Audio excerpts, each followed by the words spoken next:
Σε μια μικρή πόλη ζούσε μια γυναίκα που πίστευε ότι η αγάπη είναι σαν μουσική.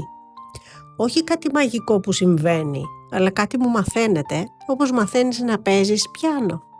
Έλεγε πάντα στον εαυτό της: αν μάθω τα πλήκτρα, αν μάθω τα κουμπιά, τότε ίσως μια μέρα παίξω μια μελωδία που να ταιριάζει με κάποιο άλλο. Και έτσι ξεκίνησε. Έμαθε το πλήκτρο της υπομονής που δεν πατιέται δυνατά, το πλήκτρο της ειλικρίνειας που θέλει καθαρό χέρι, το πλήκτρο της κατανόησης που χρειάζεται χρόνο για να ακουστεί σωστά και το πλήκτρο της αξιοπρέπειας που δεν πρέπει ποτέ να ξεχαστεί. Κάποιοι άνθρωποι πέρασαν από τη ζωή της σαν μαθητές που δεν ήθελαν να εξασκηθούν. Άλλοι ήθελαν μόνο να ακούσουν μουσική, όχι να παίξουν μαζί της.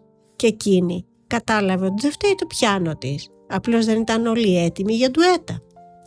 Μια μέρα όμως γνώρισε κάποιον που δεν φοβήθηκε τα πλήκτρα.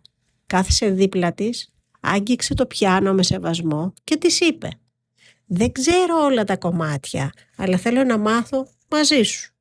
Και τότε κατάλαβε κάτι που δεν της είχε πει κανείς.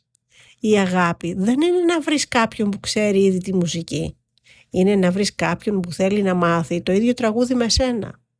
Και οι δυο τους άρχισαν να παίζουν, μερικές φορές φάλτσα, άλλες φορές υπέροχα. Αλλά πάντα μαζί. Γιατί η αγάπη, όπως και η μουσική, δεν χρειάζεται τελειότητα. Χρειάζεται δύο ανθρώπους που να ακούν ο ένας τον άλλον. Και έτσι σιγά σιγά η μελωδία τους έγινε κάτι που δεν έμοιαζε με κανενός άλλου. Έγινε δική τους.